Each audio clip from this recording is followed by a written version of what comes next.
ሙሽራው ደራሲ አብዱ ራህማቶ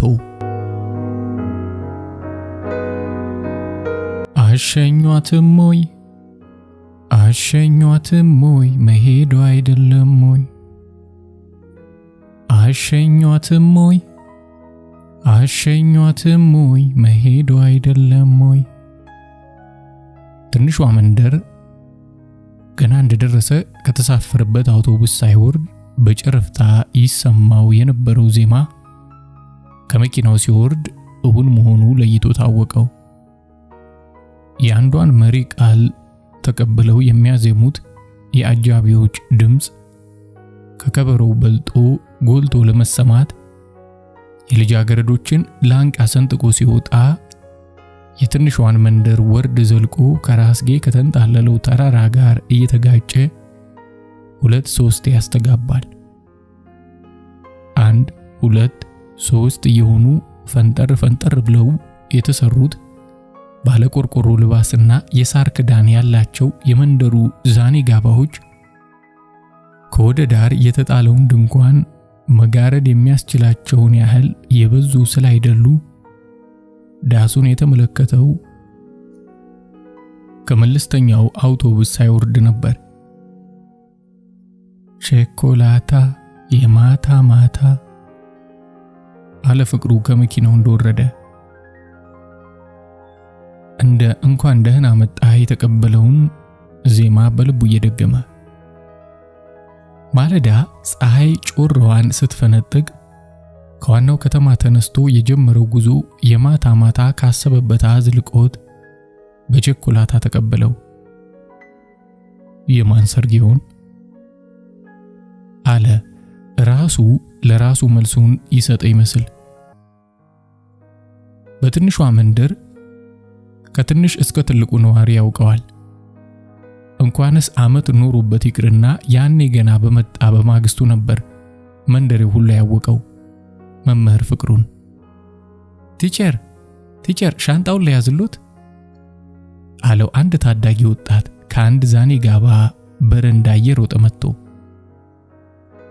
እንደምን አለ አንተ ኩታራ፣ እሺ እንካ የምትችለው ከሆነ በማለት ሻንጣውን እያስያዘ በአይኑ ወደ ድንኳኑ አመለከተውና ምንድነው ይሄ ብሎ ጠየቀው። የቱ? ያ እዚያ ማዶ ያለው ድንኳን ነው። ድንኳን መሆኑንማ ይታየኛል፣ ግን የምን ድንኳን? የድር ድንኳን። እሱን ማን ጠየቀ? የሚዘፈነው ለምንድን ነው የምልህ? ዘፈን ነዋ ቸኮላታ። ዘፈኑንማ ይሰማኛል እኮ ለምንድን ነው የሚዘፈነው? አሃ ሰርግ ነዋ። የማን ሰርግ? የሙሽሮቹ። ሙሽሮቹ እነማን ናቸው? እነ ቲቸር። እነማ? አግቢዋ ማን ነች? ቲቸር ነች። ቲቸር። የቷ ቲቸር? የትምህርት ቤታችን የእናንተዋ ቲቸር። ማንን የምታገባው? ቲቸርን። ቲቸር ማንን? የእናንተን ቲቸር ነው። ቲቸር እርሶም ለሰርጉ ነው የመጡት? ለራሱ ጥያቄ ሁነኛ መልስ ሳያገኝ ገጠሬው ወጣት ያቀረበለትን ጥያቄ አሰላሰለ። ሌላ ትልቅ ሰው እዚህ አካባቢ የለም አለ ለራሱና ለወጣቱም ደንቃራ ጥያቄ በቂ ምላሽ ለማግኘት በሚቻልበት መንገድ እያሰላ። ሁሉም አሉ ድንኳን ውስጥ። ሻንጣውን ቤቷ አልወሰደው? የት ቤት? አለና ወጣቱን በመገረም ተመለከተው። ከዚህ መንደር ከወጣ 2 ዓመት የሞላው ቢሆንም ወጣቱ ግን የጊዜውን ርዝመት ባለማጤን አሁንም እንደ ቤተኛ አድርጎ ስለገመተው ፈገግ አለ። የእነ ቲቸር ቤት? የእናንተ ቤት? የሰርጉ ቤት? ፍቅሩ ደንገጥ አለ። በድሮ ቤቱ ውስጥ አሁን የሚኖሩት እነማን እንደሆኑ ያውቃል። ላቀረበው ጥያቄ ቀጥተኛ ምላሽ በማግኘት ፈንታ የወጣቱ አመላለስ ያናደደው ቢሆንም የልቡን ጥያቄ ከሚያየው ሁናቴና ልጁ ከሰጠው ፍንጭ ጋር ሊያገጣጥም ሞከረ። ከሙሽሮቹ መሃል አንዷ ሁላገርሽ አለበለዚያ ምን ተስኖት መሆናቸውን ለመጠርጠር የማይችል ደደብ አልነበረም። ያስደነገጠውና እንቆቅልሽ የሆኑበት ሙሽራይቱ ሁላገርሽ ከሆነች ማን ልታገባ? ምን ተስኖትስ ከሆነ ከማን ጋር ሊሞሸር የሚሉት ጥያቄዎች ነበሩ በጭንቅላቱ የሚመላለሱት። ትክክለኛው መልስ ምን ተስኖትና ሁላገርሽን ሙሽሮች ያደረገስ እንደው? የመጣው ለሁላገርሽ ለራሷ እንጂ ለሰርጉ አይደለም። ያልተዘጋጁበት ዱብዳ ለድንጋጤ መጋበዙ የፍላጎት ሳይሆን የግድ ነውና ክዋለ። የመጣበት ዓላማ ሲከሽፍ ታየው። ለዚህ ሁሉ ብቃት የዳረገውን ሁኔታ አንድ አፍታ አሰበ። ከካቻምና እስከ ዘንድሮ ከትላንት እስከ ዛሬ የሆኑትንና የተፈጸሙትን የረጅም ጊዜ ገጠመኞች ከመኪና ተራው እስከ ድንኳኑ ያለውን ርቀት ለመጨረስ በፈጁበት ጥቂት ደቂቃዎች ውስጥ በጨረፍታ አያቸው። መምህር ፍቅሩ እንደ ጨረቃ ክብና ጠፍጣፋ ቅርጽ ያለው የአናት መብራት ጠፍቶ ባለቀይ ቀለሙ የራስጌ መብራት ሲበራ የመኝታ ቤቱን የበለጠ አሳምሮታል። ደንገዝገዝ ባለ ግን የቤቱን ሁለመና ማሳየት የሚችለው ቀዩ የሌሊት መብራት ክፍሉን ውስጥ ያሉትን ቁሳቁሶች እና አልጋው ላይ የተኙትን ጥንድ አቅልሞ በውበት ላይ ውበት ጨምሮላቸዋል። ከግራ ቀኝ ማዕዘናት ርቀቱን እኩል ጠብቆ ማዕከላዊ ቦታ ይዞ የተዘረጋው ሰፊ አልጋ ከሁለቱ በቀር ሌላ አንድ የእነሱ አይነት ጥንድ አሳምሮ መጨመር የሚችል ነው። የአልጋው ልብስ ወርቃማ መልኩን ከተቀበለው የአምፖሉ ቀለም ጋር አዋህዶ የብርድ ልብሱን እኩሌታ ሸፍኖ እስከ ግማሹ ድረስ ተጋልጧል። እንደ ውጭው አየር ሁኔታ ተፈላጊውን ሙቀት በተፈላጊው ሙቀት መስጠት የሚችለው ብርድ ልብስም ደማቁን ነጭ አንሶላ እስከናካቴው አላለበሰውም። በጠራ ሰማይ ግርጌ በተንጣለለው ውብ ሐይቅ ዳርቻ እርቃኗን የቆመች ባለረጅም እግር ሌላ ቆንጆ ሴት የምትታይበት የራስጌው የፎቅ ፍሬም ምስሉን ከፊት ለፊቱ ላለው ሰፊ የቁም ሳጥን መስተዋት እያንጸባረቀ ከግድግዳው ቀለም ጋር በቅጡ ተዛምዶ ለክፍሉ ተጨማሪ ጌጥ ሆኖታል።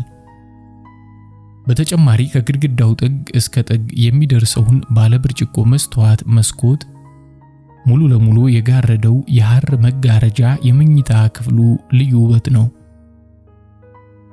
ካልጋው ጋር ተጋጥመው ከራስጌ ቀኝና ግራ በተሰሩት ኮመዲኖች ላይ በአንዱ የሲጋራ መተርኮሻ መለኮሻና የተከፈተ የሲጋራ ፓኬት፣ በሌላኛው ግማሽ የጎደለ የውስኪ ጠርሙስና ሁለት የተሞሉ መለኪያዎች ተቀምጠውበታል። ከደረቷ በታች በነጩ አንሶላ የተሸፈነችዋ ቤተልሔም አፋን በከፊል ከፍታ ድብን ብላ ተኝታለች። ፍቅሩ በዝግታ ቀና ብሎ ከሁለቱ የውስኪ መለኪያዎች አንዱን ጨለጠና አይኑን ከፈት ዘጋ በማድረግ እየጨመቀ የክፍሉን ሁለመና ከላይ እስከ ታች ማተረ። መለየቱ ያሳዘነውና ቅርቅር ያሰኘው ከቤተልሔም ከሰውነቷ ይልቅ ይህንን መኝታ ቤቷን ነበር። መለስ ብሎ ግማሽ እርቃኗን የተኛችውን ቤተልሔምን አያት። ውብ ነች። ቁንጅናዋን ምራቁን በመዋጥ ለራሱ መሰከረ። ቢሆንም ያጋራችው የአኗኗር ደረጃዋ ያቀመሰችው የምቾት ሕይወትና ቦርሳው እንዳይራቆት የረዳው ገንዘቧ ባይደመር ኖሮ ውበቷ ብቻውን እንደማያሸንፈው ጠንቅቆ ያውቃል። የልጅነት እይታዋ በደመነፍስ ልቧ እንዲርድና ከእርሱ መካከል በአንድ ተሰጥኦና ምግባሩ ጊዜያዊ ሽንፈት ላይ ጥሏት እፍ ብላ ተወደዋለች እንጂ ፍቅራቸው ጽኑ መሰረት የሌለው በመሆኑ እንደማይዘልቅ የገባው ገና ከመጀመሪያው ነው። ብቻ ጮርቃነቷና የአስተዳደጓ መረንነት ትሆናለች ብሎ ድሮ የሚያስባትን ሔዋን አይነት ባትሆንም ጥሬ ፍቅሯን እሷ ሳታውቅ እየከፈለችበት እሱ ግን በነፃ የተጋበዘው በመሆኑ ፊቱን ሊያዞርባት አልቻለም። አይዘልቅም እንጂ መዝለቅ የሚችል ቢሆንማ በማነድሉ ግን እምነቱንና ሰብአዊ ግምቱን ለንዋይ ሲል መለወጡን ለአንድ አፍታ እንኳን ማመን አይሻም። ከወደደችኝ ለወዳት እችላለሁ። ደግሞም ብርቱ ከሆንኩ ለለውጣት የማልችልበት ምክንያት የለም። ድንገት የእይታ ውዴታ ከመቀራረብና አብሮ ከመሆን ወደ እውነተኛ ፍቅር ሊያድግ የማይችልበት ምንም ምክንያት የለም።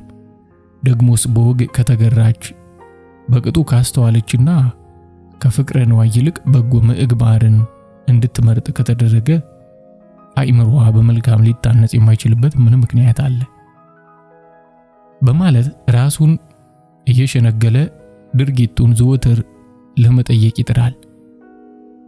ወጣም ወረደም ግን ለፍቅር ሲል እንደማይወዳት ያውቃል። ማንም ሊጋበዘው የሚችለውን ገላዋን ለማግኘት ስል መጥፎ ድርጊት እስካልፈጸምኩ ድረስ የጥሩ ሕይወቷና የተድላ ኑሮዋ ተካፋይ መሆኔ ነውር አይሆንብኝም ይላል ራሱ። የህሊናው ሙግት ስህተተኛነቱን እያከበደ ገፍቶ የመጣበት ዕለት ግን ሙሉ ለሙሉ ተስፋውን አላመነመነውም። ለጋብቻ ሊበቁ እንደሚችሉ ትንሽ ትንሽ ጭላንጭል ይታየዋል። ቤተልሔምን የሚያውቃት ገና ዱሮ ሕፃን ሳለች ነው። ያኔ እሱን አታውቀውም። የበቃላቸው የሀብታም ሰው ልጅ ነበረች። ለወላጆቿ አንድ በመሆኗ እንደ አይን ብሌን ተንከባክበው ነው ያሳደጓት። መጫወቻ አሻንጉሊቶቿ ለዛች አንዲት ሕፃን የተዘጋጀው ብዙ ሕፃናትን ሊያስተናግድ የሚችል የግቢው መዝናኛ ስፍራ፣ የዥዋዥዌው፣ የመሽከርከሪያው፣ የመንሸራተቻው፣ የብስክሌቱ ምኑ ተወርቶ ያልቃል። እንኳንስ ለደሃ ልጆች ይቅርና ለደሃ ለሚባሉት የአካባቢው ነዋሪዎች ብርቅ ሆና ያደገች በመሆኗ ቤተልሔምን በሰፈሩ የማያውቃት የለም። አባቷ ቀድሞ የመንግስት ባለስልጣን የነበሩ ከመሆናቸውም በላይ በገጠርና በከተማ ከርስት አንስቶ እስከ ኪራይ ቤቶች፣ ከእርሻ ትራክተርና እስከ እህል ወፍጮ፣ ከበርካታ የእርባታ ከብቶች እስከ ህዝብ ማመላለሻ አውቶቡሶችና ሌሎችም የነበሯቸው የጠገቡ ሀብታም ነበሩ። እንዳለ የሚኖር የለምና የብዙ ሰርቶ አደሮችን ወዝ እንደ ሎሚ መጥቶ የተገነባው ነዋይ ቀድሞ የነበረውን ይዘት እንደጨበጠ አልቀጠለም። ከአብዮቱ ፍንዳታ ወዲህ ሁሉም በየደረጃው ለተገቢው ስራና ድርጅት ወደ ህዝብ ንብረትነት በመሸጋገሩ ከህዝቡና የህዝቡ የነበረው ወደ ትክክለኛ ባለቤትነት ንብረት ሲለወጥ የቤተልሔም ቤተሰቦች እብጠትም በመጠኑ ተነፈሰ። ብቻ በጥሬ የነበረው ገንዘብ የመኖሪያ ቤትና አንዲት አውቶሞቢል ቀርታቸዋለች። እናም አሁንም ቢሆን ያጡ የነጡ የሚባሉ ሳይሆኑ ጣሪያ ያለፈ ከበርቴም ሳይባሉ የተደላደለ ኑሯቸውን ቤተልሔምና እናትየው አላጡም። አባትየውን ግን ገና የለውጡ ሰሞን ብዙ ጊዜ አብሯቸው የኖረው የልብ ድካም ተቀስቅሶ ፋታ ሳይሰጥ ለሞት ዳርጓቸዋል። የቤተልሔም እናት ለረጅም ጊዜ ጥቁር ልብሳቸውን ባያወልቁትም ጥቂት አዝነው ያን ማንም የማይደፍረውን የመኖሪያ ቤታቸውን ምርጥ የሀገር ባህል ቤት የሚል ስያሜ በመስጠት አቅሙ ለፈቀደለት ሁሉ በራቸውን ክፍት በማድረግ ልዩ የንግድ ሥራ ተያይዘዋል። ፍቅሩ በዚያው መንደር ውስጥ በአንድ መጠነኛ የመኖሪያ ቤት ብቻውን የሚኖር አመለ ሸጋ ወጣት ነው። እንደ ቤተልሔም የተንዛዛ ሀብት ባይኖራቸውም ወላጆቹ መጠነኛ ኑሮ የሚኖሩ በጠባያቸውና በመልካም ምግባራቸው የተመሰገኑ ጎረቤት ሁሉ የሚወዳቸው ጨዋዎች ነበሩ። የፍቅሩ ወላጆች በተከታታይ የሞቱት ገና ፍቅሩ ከመምህራን ኮሌጅ ሳይመረቅ ነበር። ለሱ እንግዳ ያልሆነችውን እሷ ግን የማታውቀውን ቤተልሔምን መጀመሪያ በእይታ የነደፋት በወጣት ማህበራቸው አማካኝነት ለቀረበው ህዝብ ቲያትር በሚያሳዩበት አንድ በዓል ላይ መሪ ተዋናይ ሆኖ በተጫወተበት ዕለት ነበር። የተዋናይነት ተሰጥኦ በቤተልሔም ብቻ ሳይሆን በጠቅላላው በተመልካች ላይ ትዝታውን ጥሎ ያለፈ ነበር። ከዚያ በቀር ጊታር መጫወት የሚችልና ድምፁ ማራኪ ስለነበር ከዚያን ዕለት ማራኪ ዜማዎች መሃል በተመልካቹ እንዲደገም ሳይጠየቅ ያለፈ አንድም አልነበረም። ከዚህ ተሰጥኦና ችሎታው በቀር ፍቅሩን ምኑንም የማታውቀው ቤተልሔም የቅምጥል ሕይወቷ ለማመዛዘን ያላበቃውን ልቧን የፍቅሩ ተዋናይነት የጊታር ችሎታና ድምጽ ከመልካም ቁመናው ጋር ተዳምሮ አራደው። አንድ የሳምንት መጨረሻ ከመምህራን ማሰልጠኛ ኮሌጅ ተመልሶ ወደ ቤቱ በሚወስደው መንገድ አንገቱን ደፍቶ ሲራመድ ቤተልሔም ከጥር ግቢያቸው በራፍ ላይ ቆማ ጠበቀችው። አጠገቧ እንደደረሰም "ሃይ ፍቅሩ እንደምን ዋልክ?" አለችው። አሰባበሩና ዜማው በተስተካከለና በአማረ እንግሊዘኛ "እንደምን ዋልሽ ቤተልሔም?" አላት። ፍቅሩም አጸፋውን በአማርኛ መልሶ አለወትሮዋ ሰላምታ ስለሰጠችው እየተገረመ አቀርቅሮ መንገዱን ሊቀጥል ሲል "የቤተ መንገድ ጠፍቶበት ተሳስተህ ሌላ ቤት ሄዳ አታውቅም?" አለችው እጇን ዘርግታ እንደነገሩ መንገዱን እየዘጋችበት። "የቤተ መንገድ እኔ ጠፍቼበት እንደሆነ እንጂ እሱስ ጠፍቶብኝ አያውቅም። ግን ጥያቄው እንዴትና ለምን ተነሳ?" አለ ግራ በመጋባትና እርግጠኛ ባልሆነ አመለካከት። ጥያቄው የተነሳው ለመግባቢያና ሐሳብ ለመለዋወጫ በር እንዲከፍት በማለት ብቻ ነው። የቤትህን መንገድ የምትጠፋበት እሱ ሳይሆን አንተ መሆንን በተግባር ለመተርጎም ትችላለህ? ይህ በተግባር እንዲተረጎም የኔን ፈቃደኝነት የሚጠይቅ አይደለም። ዳሩ ምንም ያልበደለኝን ቤቴን እንደምን በፈቃዴ እጠፋበታለሁ? በጊዜያዊ የህሊና መምታታት ላፍታ ብዝተውም አቅሌን ስገዛ መለስበታለሁ። ግን በኋልቱ የት የሚያደርስ ነው? ምሳሌ ጋብዝህ ሙሉ ፈቃደኛ ወደ ሆነችው ወደ ቤተልሔም ሳሎን። ከልብ አመሰግናለሁ። ታዲያ የኔንስ ፈቃደኝነት ከጥያቄ ውስጥ አኖርሽዋል? እንዴታ! በኋልቱን ልተውና ወደ ፍሬ ነገሩ ልመለስ። ለቁም ነገር ስትፈለግ እንቢተኝነት እንደማታሳይ ብዙ ጊዜ ሰምቻለሁና እኔ የሚፈልኩ ልታስረዳኝ ትችል እንደሆነ አንድ ያልገባኝ ጥያቄ እንድታብራራልኝ ነው።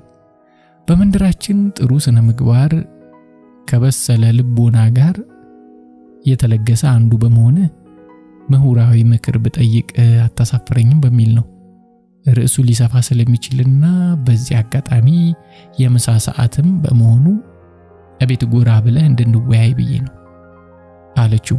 የሚያማምሩ ፍንጭት ጥርሶቿን በውብ ፈገግታዋ እያጋለጠች ፍቅሩ ከሌለው ጸጋ በላይ ባወደሰችበት የሙገሳ ካብ ልቡ ከማበጥ ይልቅ የአይኑ ሽፋን እየከበደው በሀፍረት እንዲያቀረቅር ተገደደ። እጁን ይዛ ጎትታ አስገባችው። ፈራ ተባ እያለ ተከተላት። በዚያ ገነት በመሰለው የቤተልሔም የምግብ አዳራሽ ውስጥ እንደተቀመጠ ፍርሃቱ እየጨመረ መጣ። ግን የቤተልሔም ጨዋታ ቤቷ ውስጥ በተቀጠሩ መምህራንና በድምጽ መሳሪያዎች የተማረከችው የቋንቋ ችሎታ ቀልድ አዋቂነቷና ቧልተኝነቷ ቀስ እያለ አዝናናው። ምርጥ ምሳ ውድ ከሆኑ የውጭ አልኮሎች መጠጦች ጋር ተጋበዘ። በመጨረሻም ፍርሃቱ እስከናካቴው ለቀቀው።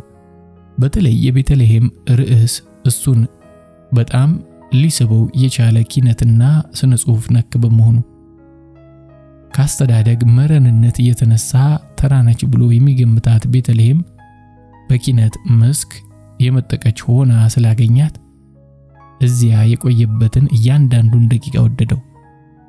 የእናቷ ቤት አለመኖር ሰራተኞቹም ቢሆኑ የደወል ጥሪ ካልሰሙ በቀር ብቅ የማይሉ በመሆናቸው ፍጹም ቤተኝነት እየተሰማውና ከቤተልሔምም የብዙ ጊዜ ትውውቅ እንዳላቸው ሁሉ እየተግባቡ ስለዋሉ ቀኑ ሲመሽም ጨርሶ አልታወቀውም።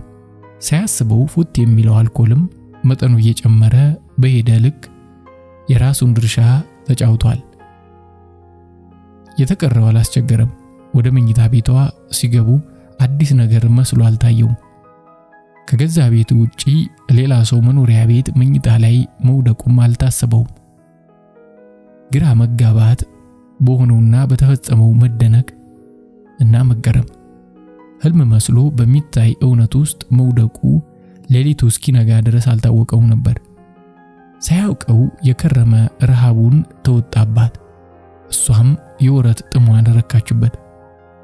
የውኑ የ11 ሰዓታት ምሽት የ11 ደቂቃን ያህል አልቆየላቸውም። የ11 ደቂቃው እቅፋት ግን የ11 ዓመታትን ደስታ አከለላቸው።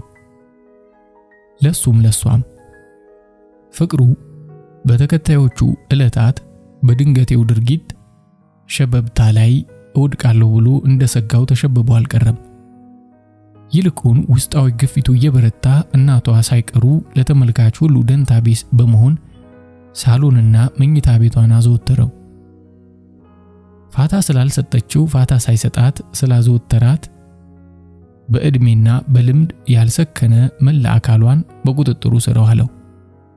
እሷን እንደሆነ ሁሉ ለሚለብሰው፣ ለሚጫማው፣ ለሚበላው፣ ለሚጠጣው ሁሉ ትጠበብ ጀመር። እጇ አጭር ስላልነበረ ሰው ላይ ሲያምር ያየችውን ሁሉ እንዲያምርበት አደረገች። እሷነቷን ለሱ ከማቅረቧን በላይ ቸር እጇ ገዛው። አብረው ከረሙ።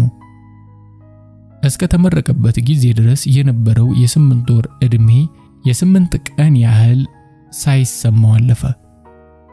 ለጊዜው በመምህርነት ተመድቦ ወደ ክፍለ ሀገር መውጣቱ አሳስቦት ነበር። እሷም ብትሆን ምን አባቱ ይቅራ፣ ለየትኛው ስራና ደሞዝ ነው ጭንቀቱ ሳትለው አልቀረችም ነበር። ሆኖም ለጊዜው እፍ ያስባለው ምናምኗ ሁሉ በአመታት የተገነባ የአስተሳሰብ ጥርቅሙን አልመዘነበትም።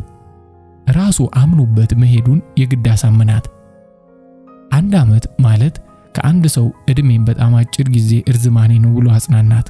ግን ተመልሶ ሲመጣ ይህ የቀመሰው ሁሉ እንዳይቀር በቃል ኪዳን ጸንታ እንድትጠብቀው ተማጠናት። እሷም ተማጠነችው። ነገር ግን በርቀት ጠልቃ ሳታይ ለዳኝነቷ ሁሉ ዛሬን ብቻ እየጠየቀች እጠብቅሃለሁ አለችው። በዚህ ተማምለው ነበር የመጨረሻ አዳራቸውን አዲስ በተከፈተው ውስኪ በውቡ መኝታ ክፍሏ ሊያሳልፉ የበቁት። የመኝታ ክፍሏ ጣሪያና ግድግዳ የሲኒማ ቤት አቡጀዴ ይመስል የ8ቱን ወራት የሱንና የቤተልሔምን የፍቅር ጊዜ በአጭር ደቂቃዎች ውስጥ አየበት። ገልበጥ ብሎ ፊቱን ወደሷ መልሶ ስስ ገሏን እየዳበሰ ታሽቶ እንደ እንጆሪ በቀላው ከንፈሩ ግንባሯን፣ አይኗን፣ አፍንጫዋን ይነካካ ጀመር። ደህና ሰንብት አንተ ቤተ ገነት፣ የቤተልሔም መኝታ ቤት፣ ደህና ሰንብች አንቺም ውዴ፣ እንግዲህ አልቀረም መሄዴ እያለ ተጣበቃት። ሙቀቷ እየሞቀው እየጋለ በጣም ቀረባት፣ ተጠጋት። እንዳጀማመሩ መሆኑ ቀርቶ ዳበሳው ጠንከር ጫን ያለ ሆነ። እጁ ከአንሶላው ውስጥ ወደ ውስጥ ዘለቀ። ቤተልሔም በዝግታ ተንቀሳቅሳ አይኗን በትንሹ ገለጥ አደረገች። ለከናፈሩ ጥያቄ ከንፈሯ ተገቢውን አጸፋ መለሱ። ላፍታም ቢሆን ሁለቱም ያሉበትን ስፍራ ረሱ። ብቻ ሄደው አልቀሩም፣ ወደ ራስነታቸው ተመለሱ። ነጋ። ከእናቷ ቦርሳ የመኪናውን ቁልፍ አውጥታ አውቶቡስ ተራ ድረስ ሸኘችው። እሷ በአውቶሞቢሏ ወደ ከተማ ቪላዋ፣ እሱም በአውቶቡሱ ወደ ገጠር ጎጆው። ሁለቱም በየፊናቸው ተጓዙ። ቁልቁል የተጻፉትን የዕጣ ወረቀቶች አንድ አፍታ ተመለከታቸው።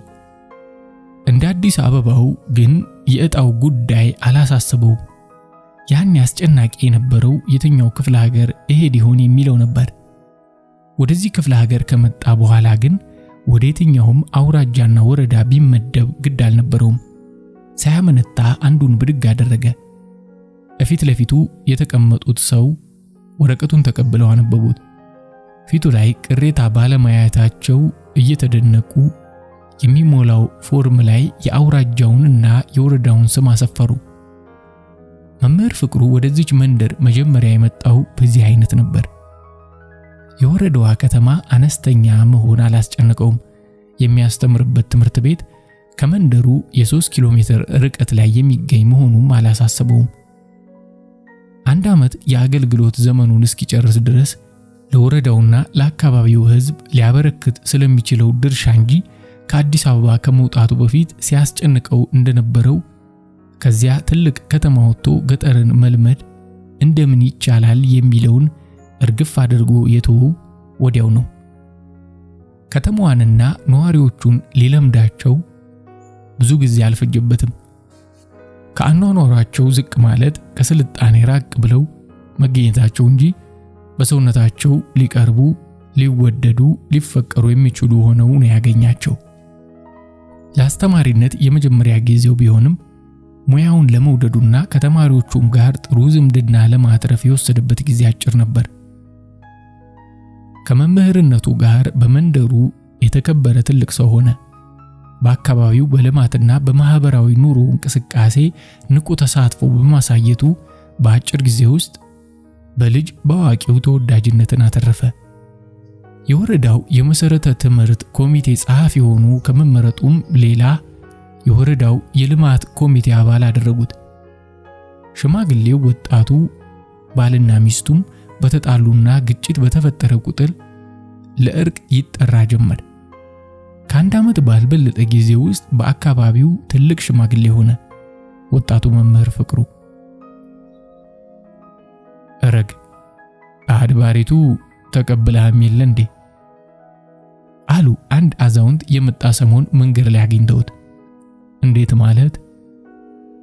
እንዴትማ ይኸው የተበደለ ሰንጋ መስለህ የግንባርህ ወዝ ከርቀት ያብረቀርቃል አሉ እየቀለዱ። አዎ ተስማምቶኛል፣ እናንተን የመሰለ ዘመድ አግኝቼ እንዴት አይስማማኝ ብለው አለ ፈገግ ብሎ። ጎጆ አፍርተሃል ወይስ በነጠላው ነው እንዲህ የተወለወልክ? መኖሪያማ ወዲያው ነው ያገኘሁት። ቀድሞ ከነበረው መምህር እሸቱ ጋር ተዳብያለሁ። በእሱንም አመቻ አጣሁ። ታዲያ ምኑን ነው የጠየቁኝ? የመኝታውን ጉዳይ ነው። በምኑም የሚደቃገፍ ጥሩ ሴት ባትገኝ አካባቢውም ደግየ ነው፣ ቶሎ ነው የሚደላ አሉት። ግራ ላጋባው አባባላቸው ማብራሪያ ለመጠየቅ አፉን እንደከፈተ ፋታ ሳይሰጡት። በነገራችን ላይ ልጅን ለምንድን ነው ያወደቀኸው? የቱን ልጅን? ደሞ እሱ ጠፋህ? አንተን ቀጥ አርጋቸውን የኔን ትልቁ ልጅን 6 የደረሰ አንዱ የኔን ልጅ። ታዲያ ምን አወደቀሁት? አወደቀኸው እንጂ ሌላውንስ እሺ ባዕዱን ይሳተው። አፉን የፈታበትን የእናት አባቱን ቋንቋ ይጥፋው ብለህ ነው በአማርኛ ያወደቀው?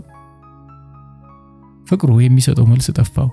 ልጃቸው የወደቀበትን ምክንያት ለማስረዳት ሞከረ። ሊያሳምናቸው ግን አልቻለም።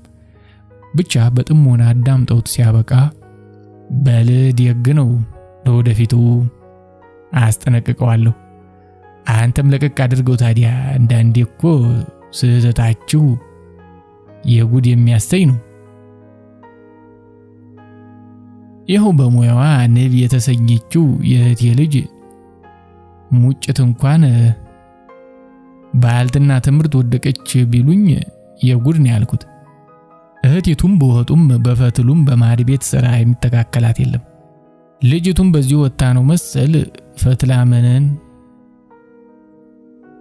የዶሮ ወጥ ጣት የሚያስቆረጥም የጠለዋ የዶሮ አይን የመሰለ ረንዲያው ተወኝ አንዳንዴ ብለው የጀመሩትን ሳያበቁለት በልብዙ አላቁምህ የኔም ሸንጓ አለብኝ ደህናዋል ብለው እንደፈዘዘ ጥለውት ሄዱ። ይህን የመሰለ ብዙ አስደናቂ ነገሮች ዘወትር ይገጥሙታል። ታዲያ ከብዙዎቹ ትምህርት ወሰደባቸው እንጂ በሰዎቹ አላዋቂነት አልተሳለቀም። ይልቁንም ለሕዝቡ ያለው ፍቅር ከቀን ወደ ቀን እየጨመረ ነው ሄደው። የጥቂት ወራት የከተማው ፍቅር ትዝታ አልፎ አልፎ ቢጎበኘውም ከግዴታው አካባቢውን ከመልመድና ሙያውን ከመውደድ አልገታውም። በወር በ2 ወር የበረታ ሲሆን በሳምንት ከፍ የተባለለት በየዕለቱ ቤተልሔምን እየዘከረ ለሷ በትንሹም ለትልቁም ሕይወቷ በብዙ መናፈቁ አልቀረም ነበር። አንዱ የትምህርት ቤቱ መምህር ቤቱን አዳብሎታል። ፍቅሩ ምግባሩ እሱን በሆንኩ የሚያሳይ ስለነበረ መምህራኑ ከጓደኝነት አላራቁትም። ቶሎ ነው የተግባቡት። ጓደኛው የቤት ሰራተኛ ስለነበረው የቀለብ ችግር አልገጠመውም። ሌሎች መምህራን በአቅራቢያው ይኖሩ ስለነበር ብቸኝነት እንኳን ብዙ አልዳሰሰውም። በተማሪዎቹ ብዙውን ጊዜ ይደሰታል። ከማሰብ ደረጃዎች እያስተካከለ ዝቅ ብሎ ሊገባቸው በሚችል መንገድ ያስተማራቸውን ሲይዙለት ይፈነድቃል። ሳይገባቸው የቀረ እንደሆነ ደግሞ ድክመቱ የራሱ እንደሆነ ሁሉ ይከፋል። በእንዲህ አይነት የገጠሩ ሕይወት ብዙ ሳይመስለው 7 ወራት ያህል ተገባደደ። ብቻ ብዙ ጊዜ የጊዜ ቀዳዳ ስላልነበረው የትዝታው ሙገት ቢመጣም አልጋው ላይ ጋደም ሲል ነበር። ይህም ድካም ተጫጭኖት እስኪያሸልበው ድረስ። በመደበኛው የትምህርት ሰዓት ትምህርት ቤት፣ በምሽት መሰረተ ትምህርት፣ በሰንበት የልማት ኮሚቴ ስብሰባና የሽምግልና ሸንጎ በየሥራ መስኩ ተጠምዶ ነበር። ጊዜው ከተለመደው አካሄድ የተቀየረ መስሎ ሲያዘግምበት የከጀለው ያዳበለው ጓደኛው የእሸቱ ድንገተኛ የቅያሬ ደብዳቤ ሲመጣ ነበር። ጓደኛው እሸቱ ቤቱንና ሰራተኛውን ጥሎለት ተሰናብቶት የሄደ የዕለት ዕለት ነበር። ቤቱ ኦና የመሰለው ያን ዕለት ቤተልሔምን በጣም አስታውሳት፣ አሰባት። ሄጃታለሁ ብሎ ያሰበበት የክረምት ወራት በጣም ሩቅ መስሎ ታየው። ደብዳቤ በብዙ አለመጻጻፋቸውም የተሰማው ያኔ ነበር። እሱ 2 ረዣዥም ደብዳቤዎች የጻፈላት ቢሆንም ከእርሷ የደረሰው ምላሽ አጥጋቢ አልነበረም። ከ4 ወራት ቀደም ብሎ ከአንድ ባለቀለም ፎቶግራፍ ጋር የላከችለት ደብዳቤ የሚያረክ አልነበረም። ብቻ ተስፋው እስከናካቴው አልጨለመበትም። ሃይ ፍቅርዬ፣ የጻፍከው ደብዳቤ ያሳለፍነውን ጊዜ የሚያሳስብ ነው። ሆኖም መልእክትህ የሚተነበየው ምንም ነገር የለም። እርግጥ ያኔ በ8 ወራት ድንቅ ጊዜዎች እንደነበሩን እንደ ሲኒማ ቁልጭ አድርጎ የሚያሳይ ነው። በተመረጡ ቃላት የተዋቡ አረፍተ ነገሮችን ያዘሉ ደብዳቤዎች እንዳለው እንድጠብቅህ አደራ በማለት ግን ገጠሩ ገጠሬ ያደረገ መሰለኝ። ምን ነው እንዳለህ የምቆይ ስታስተምረኝ የነበረው ባለበት የሚቆይ እንደነበረ የሚኖር ምንም ነገር እንደሌለ ሁሉም ተለዋጭ አዳጊ መሆኑን አይደለም?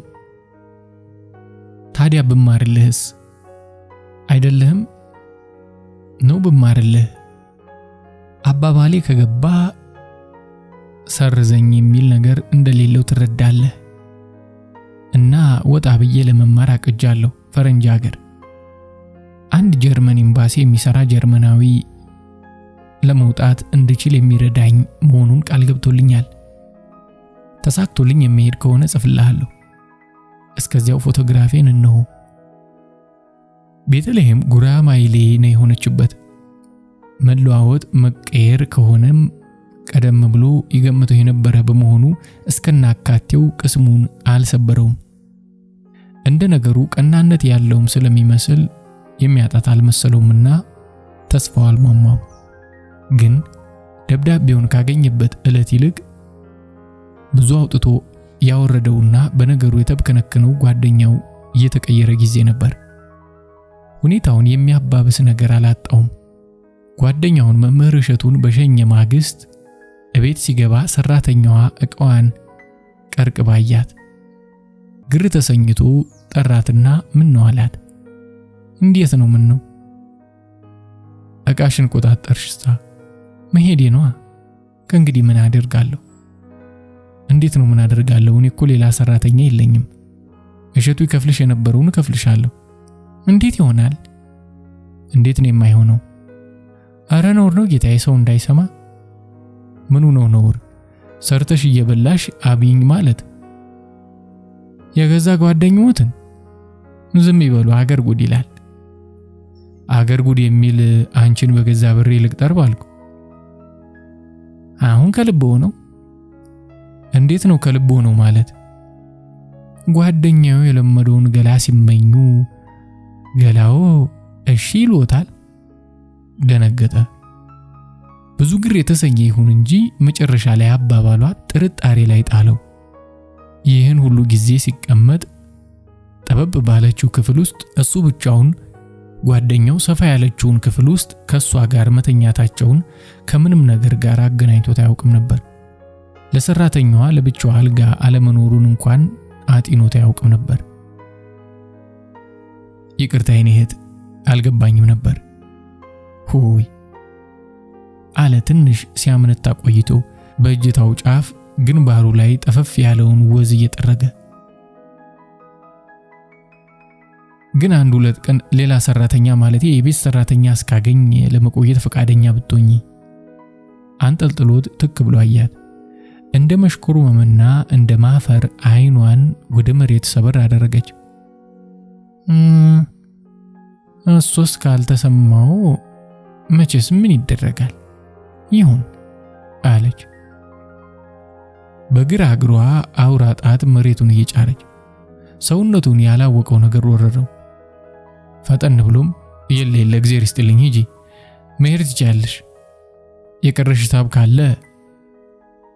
ሂሳብስ ትላንትና በትክክል አስበው ጋሼ እሸቱ ሰጥተውኛል፣ ምንም ሳይቀር። ግን ከፈቀዱ። ሳትጨርስ በፍጥነት አቋረጣት። ደህና ሰንብቼ ነኝ ብሏት ወደ ጠባቧ ክፍል ዘዋለ። በነገሩ እጅግ የተገረመው ለካስ እንደ ሚስት በ80 እንደ ገረድ በደሞዝ የሚባለው ተረት ብቻ አይደለም አለ ለራሱ። በኦናው ቤት ውስጥም እየተንቆራጠጠ ከምን ጊዜውም የበለጠ አዲስ አበባንና ቤተልሔምን በጥልቅ አሰበ። ከዚያን ዕለት በኋላ በዚያች የገጠር ባለ 2 ክፍል ዛኒጋባ ውስጥ የብቸኝነት ኑሮውን ተያያዘው። አንዲት ጠና ያሉ ሴት ቀላቢ ያገኘ። ምግቡን እያዘጋጁለት አልፎ አልፎ ቤታቸው እየሄደ ብዙውን ጊዜ ግን ቤቱ እያስመጣ ይመገብ ጀመረ።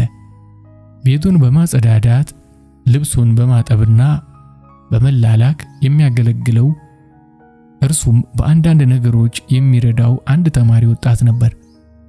ከሁሉም ይበልጥ ብቸኝነቱን ያዘነጋው ግን ከአንድ አዛውንት የገዛው በቅሎ ነበር። ፍቅሩ የከተማ ልጅ ስለነበረ ስለ በቅሎ የሚያውቀው ብዙ አልነበረም። የ3 ኪሎ ሜትሩን የትምህርት ቤት መንገድ ለመጓጓዝ እንዲረዳው የገዛው በቅሎ ብዙ ችግር አቃለለለት። በቅሎ ላይ መቀመጥም ብርቅ ሆነበት። አንዳንድ ጊዜ በበቅሎ ተቀምጦ ወደ ተማሪ ቤቱ ሲሄድ ከኋላ እየተከተሉ ሱክ የሚሉት ተማሪዎች የቀድሞቹን ፊውዳሎች አስታውሱት። በራሱ ይገረም ነበር።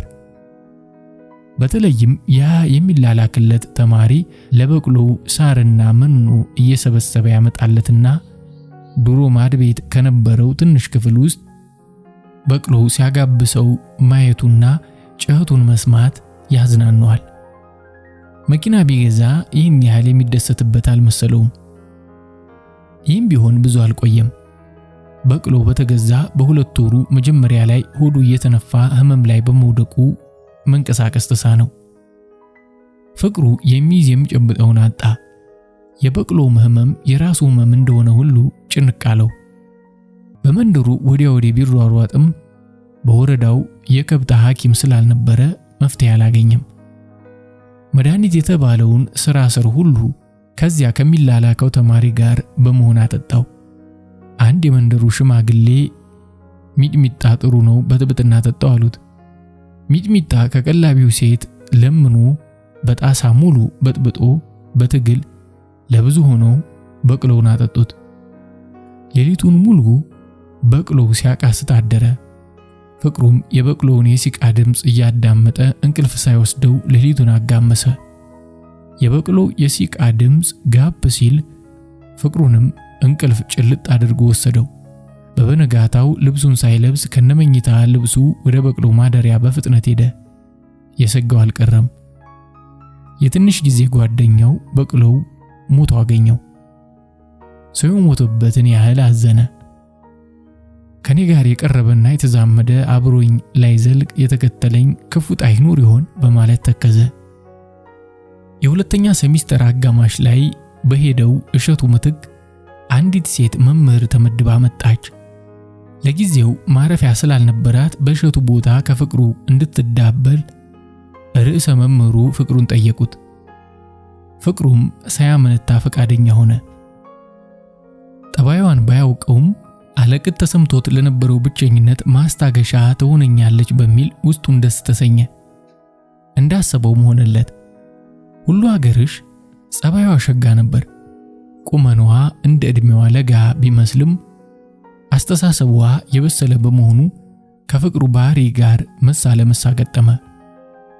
ፍቅሩ ከተማሪ ቤትና ከሽማግሌዎች ሸንጎ እንዲሁም ከሚሰራባቸው ልዩ ልዩ ኮሚቴዎች ሲመለስ ሁሉ አገርሽ ቤቱን አጸዳርታ የራሷንና የሱን ልብስ አጣጥባ አጫጭሳ ቡና አፍልታ ተጠብቀው ጀመር። ቤቱ ሰው ያለበት የሞቀ ትዳር ቤት መሰለ። ቀስ በቀስም በቀላቢ መመገቡ ቀርቶ ቤት ውስጥ እያዘጋጀች አብረው መመገብ ጀመሩ።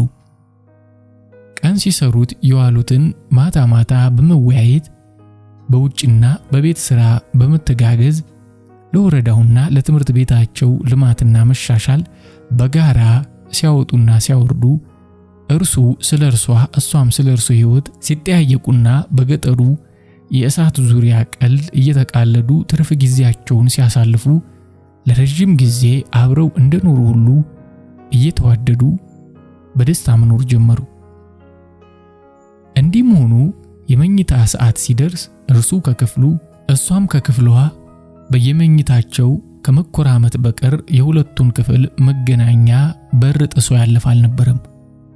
አንድ ቀን ምሽት እንደወትሮው ከራት መልስ የመመገቢያ ዕቃዎቹን ቦታ ቦታ ካስያዙ በኋላ ሳያስቡት እርስ በርስ የየራሳቸውን ያለፈ ሕይወት ይመረምሩ ገቡ።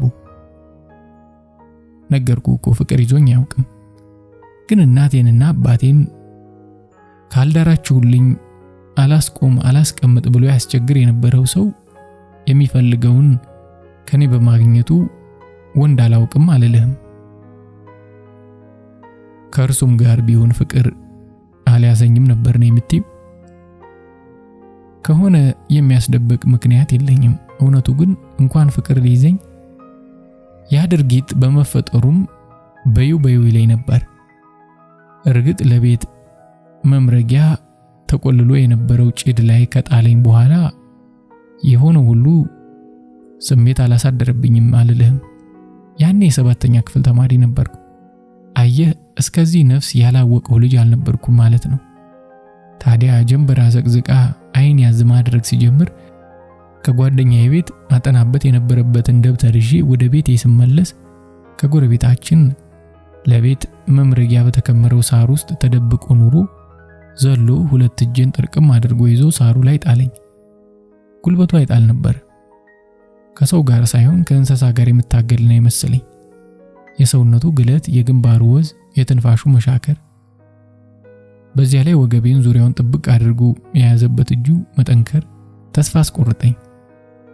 ጉልበቴ ዝሎ ራሴን ለማላቀቅ የማደርገው መፍጨርጨር አቁሜ ሰውነቴን ሳላላው አፌን ባፉ ጎረሰው። አንድ እጁ ቀሚሴ ስር ገብቶ የውስጥ ስሪዬን ዝቅ ሲያደርገው በእንዲህ አይነት ሙያ የተካነ ይመስል ቅጽበት አልፈጀበትም። ለስላሳውን ባቴንና ጭኔን በሞቃት እጁ ሲነካካኝ እንደ ኤሌክትሪክ ነዘረኝ። ያኔ ሳላስበው የልቤ ምት ፍጥነት ጨመረ። ከዚያ በፊት የማላውቀው ልዩ ስሜት ወረረኝ። በመጨረሻም እኔነቴን የተረዳሁት በቤቴ በራፍ ስደርስ ነበር። ታዲያ ይህንን ሳስታውስ የምናደደውን ያህል አንዳንዴ ጊዜ ትንፋሽ ቁርጥ እስኪል ድረስ መኝታዬ ላይ እየተገላበጡ ድርጊቱን አሰላስል ነበር። እና ይህ ማለት ፍቅር ይዞኝ ነበር ማለት ነው? አይደለም። ግን ከዚያ በኋላ ከሁለትና ከሶስት ያልበለጡ ወንዶች ተዛምጃለሁ። ለዚያውም ከአንዱ ጋር ብቻ ለ3 ወር ያህል ከመቆየታችን በቀር ከሌሎቹ ጋር ከአፍታ ግንኙነት በቀር አልተካረርንም። የኔ ወረተኛነት ሳይሆን አጋጣሚ ሆኖ የቀኑኝ ወንዶች ፍላጎት የወሲብ ጀብድ እንጂ እውነት ላይ ለተመረኮዘ ፍቅር ስላልነበረ ባጭሩ እንዲቀጭ የማደርግ ራሴው ነኝ። አየህ፣ ፍቅር በስሎ የሚቀርብ መብል ሳይሆን በጥሬው ተጀምሮ ውሎ እያደር የሚበስል ከመግበው የቆየ ስር የሚሰድና ህይወት የሚሰጥ የጊዜያት ሂደት ነው። ታዲያ ከወንዶች ጋር ስገናኝ በጥሬው ስለሚሆን ገና በትኩሱ ፍቅር ላገኝ አልችልም ብዬ ማንም ላይ በር አልዘጋም። እድገቱን ለመከታተል ሞክራለሁ። ሳይሆን ከቀረ ግን በጊዜው የፈጸምኩት የአልጋ ጭውውት ጸጸት ውስጥ አይዶለኝም። ይሄ የኔ እምነት ነው። ጭውውቱ ስለደራ ዝናብ ጣሪያውን የሚበሳ ይመስል በኃይል ይጥል እንደነበረ ሁለቱም አልታወቃቸውም። ፍቅሩ እሷ ከመምጣቱ ቀደም ብሎ ጓደኛው እሸቱ የሄደ ጊዜ የተሰማውን ብቸኝነት ሲያጫውታትና ይልቁንም የፍቅረኛው የቤተልሔም ትዝታ የጎዳው ያኔ እንደነበርና እሷ ከመጣች በኋላ ግን ይሄ ሁሉ መቅረቱን ከተናዘዘላት በኋላ ነበር ሳያስበው አፍቅረሽ ታውቂያለሽ ብሎ የጠየቃት። እናም ወሬው ስር እየሰደደ ሲመጣ ሁለቱም በጨዋታ በመመሰጣቸው የዝናቡን በኃይል መዝነብ አላጤኑም ነበር። ይህ የኔ እምነት ነው ብላ ቀና ስትል እሱም ቀና ሲል ላፍታ አይን ለአይን ሲገጣጠሙ የሁለቱም ልብ ድንገት ፍጥነቱን ጨመረ።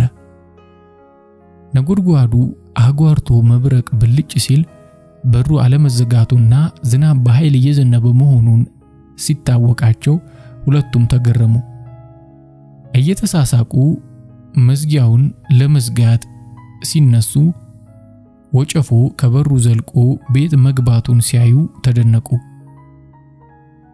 የት ነበር አይነት እየተያዩ በሳቅ ተንከተከቱ። እየሳቀ መኝታ ክፍሏን አልፎ ወደ ክፍሉ ሲገባ እየሳቀች ተከተለችው።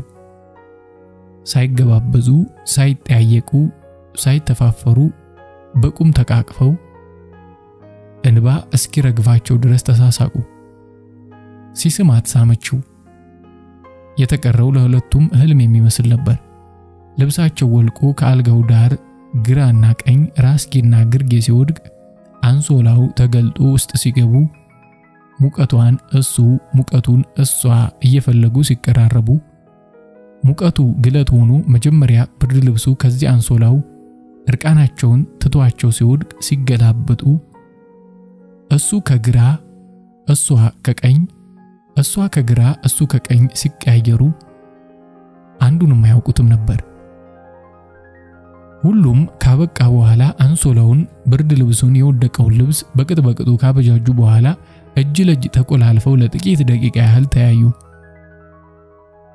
በጣም ይቅርታ በመሳሳቴ ትክክል እንዳልሆንኩ ይገባኛል አላት።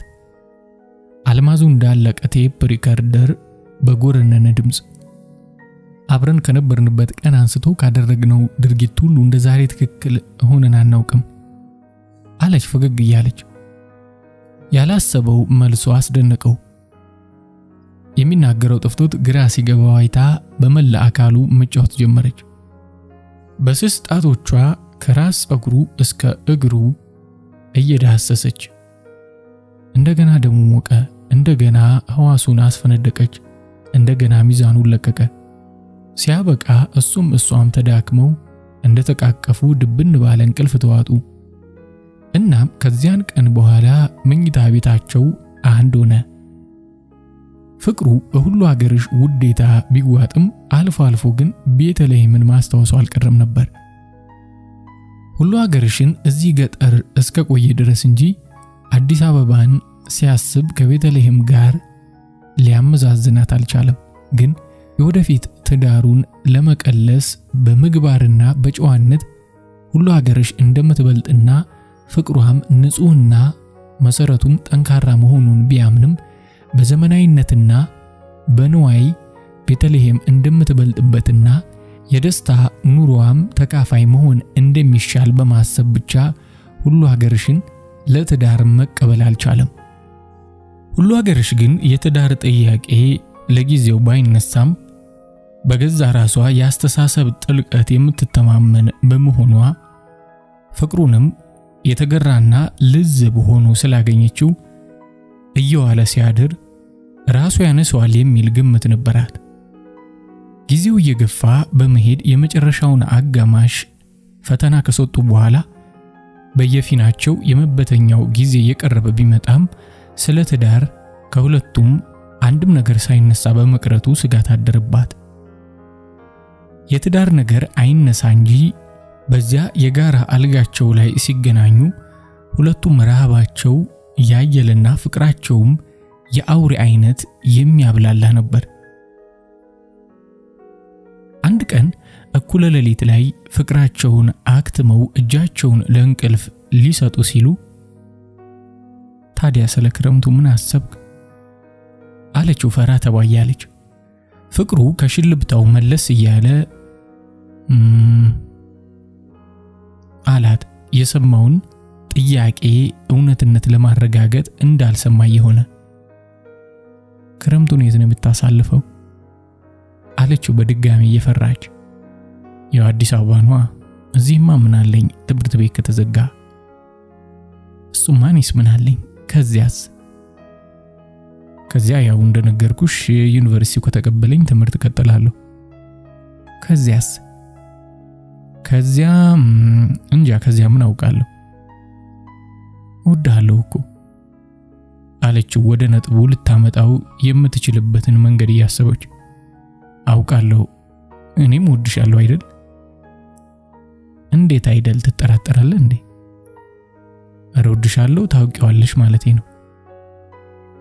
አዎ እኔ ክረምቱን እናቴ ጋር ሄዳለሁ። ከዚያ ተመልሼ እዚሁ ማስተማር ነው የምቀጥለው። ዩኒቨርሲቲው ካልተቀበለ እዚሁ መጥተህ አታስተምረው? የለ ይቀበለኛል እንጂ ለምን አይቀበለኝም? እሺ እረፍት ሲኖር መጥተህ አትጠይቀኝም?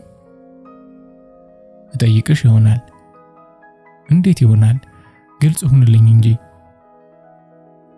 እምቢ ያንቺም ጥያቄ ግልጽ ይሆንልኝ እንጂ አላትና ቀና ብሎ በክንዱ ራሱን ተመርኩዞ በመዳፉ ራሱን ደግፍ አደረገ። ያበጠው ይፈንዳለችና ስለ ትዳር ምን ታስባለህ አለችው። አሁን ምንም አላስብም፣ ጊዜው ሲደርስ እሱ ራሱ ያስበኛል አላት ሁኔታውን ወደ ቀልድ ለመቀየር የሞከረ። እኔ እኮ ላገባህ ነው የምፈልገው። እኔማ ጮኛ እንዳለኝ ነግሬሻለሁ አላት። አረፍኩት አለች በልቧ። ሌላ ምንም አላነሳችበትም፣ አላኮረፈችምም። እንዲያውም ይግረምህ ብላ ጸጉሩን እየዳበሰች እንቅልፍ አስወሰደችው። በተከታዩ ሳምንት ምንም እንዳልሆነ ሁሉ እንደቀደሙ በደስታ ጊዜያቸውን አሳለፉ። ፍቅሩ በልበ ጠንካራነቷ ውስጡን እያደነቃት ከፍቅር ገበታ ሲጨልፍ ሰነበተ።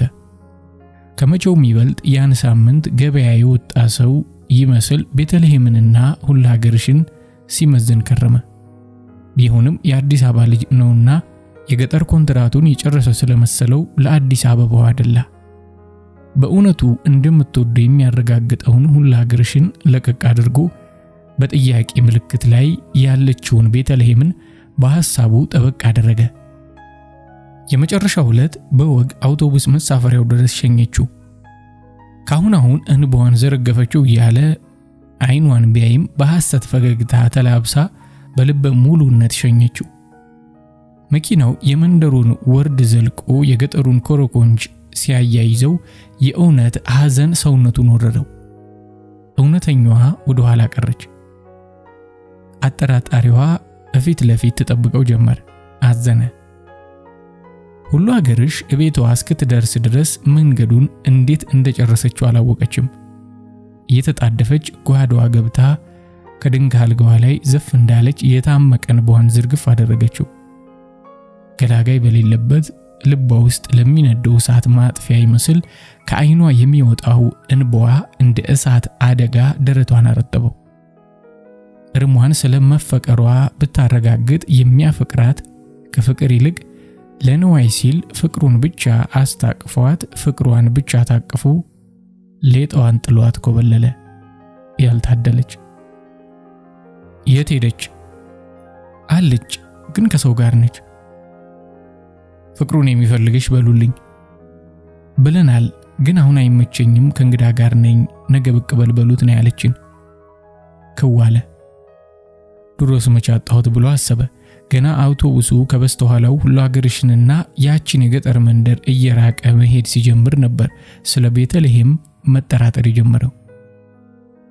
ከተማም እንደገባ ከታክሲ ወርዶ ወደ ቤቱ የሚወስደውን መንገድ ሲያያዘው ከነ ቤተልሔም ቤት ከመድረሱ በፊት ነበር ሰውነቱን ቅፍፍ ያለው። ቅጥር ግቢያቸው በራፍ ላይና ውስጥ የተሰገሰገው መኪና ብዛት ግር አሰኘው። በአንድ በኩል የፈረንጅ ሙዚቃ፣ በሌላ አቅጣጫ የሀገር ባህል አዝማሪ ድምፅ ከአንድ ቤት ውስጥ ሲወጣ ያ ጸጥታ የነበረው የነ ቤተልሔም ግቢ ወደ ሁካታ ቤትነት መቀየሩ ማስደነቅ ብቻ አልነበረም፣ አሸበረው። የዛን ዕለት ጎራ ሊል ቢከጅልም ድካም ስለነበረበትና በአቧራ የተለወሰው ልብሱ ቤተልሔም ጋር የሚያቀርብ ስላልመሰለው ቤቱ ገባ። ወደ ገጠር ሲሄድ ቤቱን ትቶለት የሄደው በጣም የሚያፈቅረው ጓደኛውን ዓለሙን እንኳን በቅጡ ሳያናግረው ተኛ። በበነጋው ገላውን ታጥቦ ልብሱን ቀያይሮና ባለው አቅም ሁሉ ተሽቀርቅሮ ሲመጣ ይሄው ከሰው ጋር ነኝ አይመቸኝም ብላ ሰው ላከችበት። ብሽቀት፣ ብግነት፣ ንዴት፣ ጸጸት፣ ሐዘን ባለ ኃይላቸው ተረባረቡበት፣ አደነዘዙት። እንደፈዘዘ ጓደኛው ዓለሙ ጎትቶ ቤት ወሰደው። በሳልስቱ አቅሉን ሲገዛ ወደ ገጠሪቱ መንደርና ወደ ገጠሪቱ ሁሉ ሀገርሽ ወዲያውኑ ለመመለስ ቃቶት ነበር። ግን እናቴ ጋር ሄዳለሁ ስላለችው ዋጋ እንደሌለው ገምቶ ቀረ። ክረምቱ በክረምቱ ላይ ነጠላነቱን አጉልቶ አበረደው። የናለሙ የማጽነኛ ቃል፣ ጨዋታቸው፣ ሲኒማ ቤቶች፣ ቲያትር፣ ኳስ ሜዳ አንዳቸውም አልጥመሃሉት። ትንሽ የበረደለት ዓለሙ አላስቀምጥ ብሎ ሰንጎ ስለያዘው ታሪኩን ካጫወተ በኋላ ነበር ዓለሙ ጉዳዩን አጥልቆ ተመለከተና በነገሩ በጣም ተሰምቶት ሲያስብ ከቆየ በኋላ ብቸኛውን አማራጭ አዋየው። ቤተልሔም ገደል ትግባ። እንደ አባባልህ ሁሉ ሀገርሽ እውነተኛና ቁም ነገረኛ ናት። ስለዚህ ከምዝገባው በኋላ ለአንድ 5 ቀናት ያህል ትሄዳለህ። ከቻልክ ይዛት መምጣት፣ አለበለዚያም ቃል ኪዳን ተሳስረህ ለአንተም ለሷም ልብ እረፍት ሰጥተህ በኋላ ትምህርትህን ትማራለህ። ሌላ ምን አለ? ይሄው ነው አለ በልቡ ፍቅሩ። ክረምቱ እስኪያበቃ ተጣደፈ። በእነዚህ 2 ወራት ውስጥ መቼም ተቀይራ አትቆየኝም ብሎ አሰበ። ግን ማን ያውቃል? ስለ ቤተልሔምስ መቼ እንዲያስበው ያውቃል? ወደደም ጠላም ሊያደርገው የሚችለው ምንም ነገር ባለመኖሩ ክረምቱን በሐሳብና በስጋት እንደተኮራመተ ሰነበተ። እንዳሰበው ዩኒቨርሲቲው ተቀበለው። ከምዝገባው በኋላ ግን እንደጓጓው ወደዚያች ገጠር ለመሄድ የሚያስችለው ጊዜ አላገኘም። ጨነቀው። ዲፕሎማውን በዲግሪ ለመቀየር የሚያስፈልገው 2 ዓመት ካለ ሁሉ ሀገርሽ ካለ ቃል ኪዳኗ 200 ዓመት መስሎ ታየው። በራሱ ድርጊት ተጸጸተ። ለዚህ ዓመት ትምህርቱን ለመተውና ወደ ገጠሯ ለመመለስ ቃጣ። ነገር ግን እውነተኛ ጓደኛው ዓለሙ ትክክል አይደለም ብሎ ወጥቶ አስቀረው። በሳምንቱ ከዩኒቨርሲቲው ቤተ መጻሕፍት የተዋሰውን መጽሐፍ ለይስሙላ ያገላበጠ ሳለ ዓለሙ እየሮጠ መጣና መፍትሄ ያገኘው አለው። የዓለሙ ጓደኛ የነበረ የመምህራን ኮሌጅ ተማሪ ከምረቃው በኋላ እሱ ወደ ነበረበት ክፍለ ሀገር መመደቡን አጫወተው። እድል ካጋጠመው ወደዚያች መንደር ሊመደብ እንደሚችልና ምድቡ ሌላ አውራጃና ወረዳ ቢሆንም እንኳን ከክፍለ ሀገሩ ትምህርት ቤቶች ጽሕፈት ቤት ወደዛ የሚመደበውን ሰው በቀላሉ ሊያገኝ እንደሚችል ነገረው። ፍቅሩ በነገሩ አሰበበት። የቀድሞ ጓደኛው እሸቱ በክፍለ ሀገሩ ትምህርት ቤት ጽሕፈት ቤት ምደባ ክፍል እንደሚሰራ ያውቃል። አዲሱ መምህር ፈቃደኛ ከሆነ ወደዚያች ወረዳ ለመሄድ የሚከለክለው ነገር እንደማይኖር ገመተ። በሳምንቱ ወጣቱን እቤታቸው ጋበዙት። ፍቅሩ ምንተስኖትን ወዲያው ወደደው። ጨዋታውና ረጋ ያለ ሁኔታው እምነት እንዲጥልበት አደረገው። ምንተስኖት ከሌላ ክፍለ ሀገር የመጣ ስለነበር አዲስ አበባ ቤተሰብ የለውም። ስለዚህ ወደ ምድብ ቦታው እስከሚሄድ ድረስ እነሱ ጋር እንዲያድር እነ ፍቅሩ ያቀረቡለትን ግብዣ ሳያመነታ ተቀበለው። በ15ኛው ቀን ፍቅሩና ዓለሙ ምንተስኖትን በደንብ ተዘጋጅተው ሸኙት። ፍቅሩ ልዩ ልዩ የስጦታ ዕቃዎችን ከ11 ገጽ በላይ ደብዳቤ ለሁሉ ሀገሮች ጽፎ ላከላት።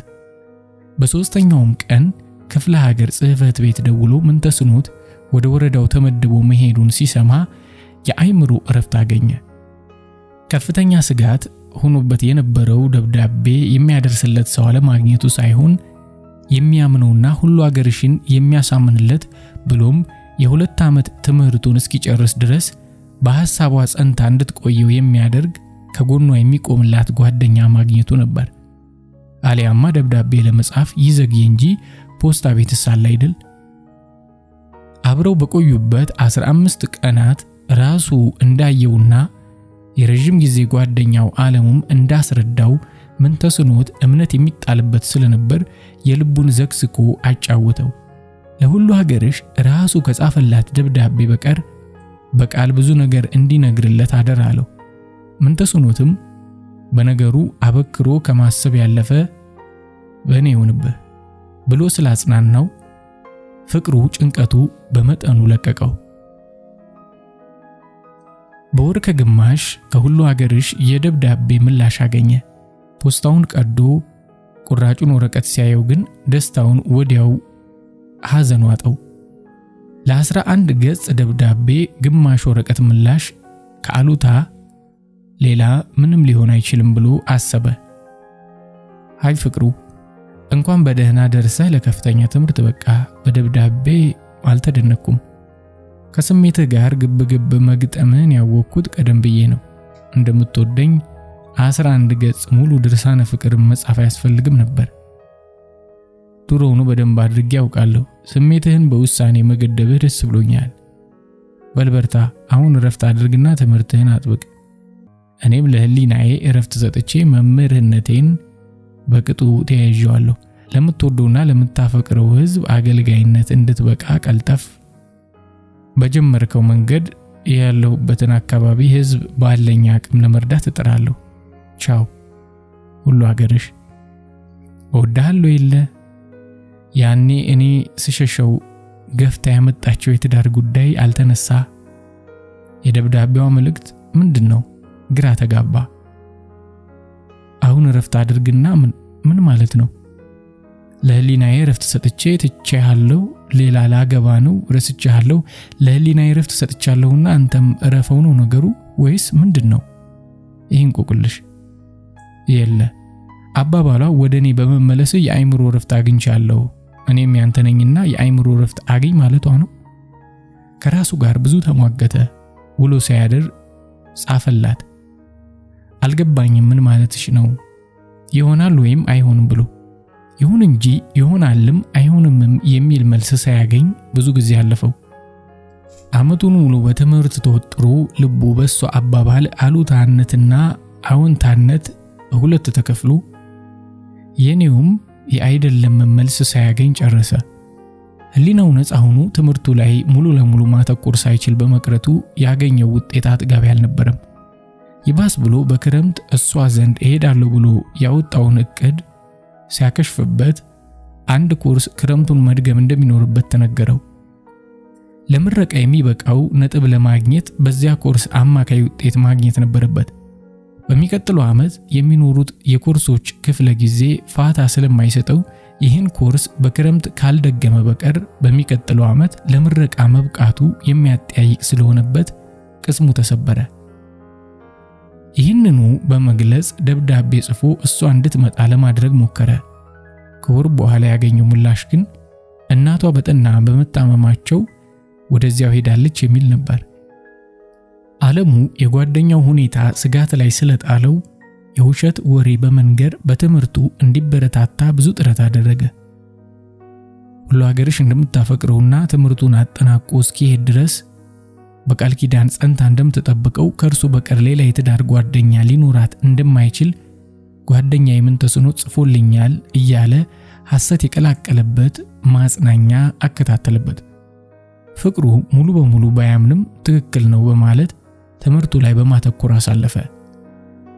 ከሁሉ ሀገርሽ አንድ ደብዳቤ ሲያገኝ እሱም ሳይጽፍ ጥረቱ የተሻለ ሆኖ የመጨረሻው ዓመት ትምህርቱን በጥሩ ውጤት አጠናቆ ተመረቀ።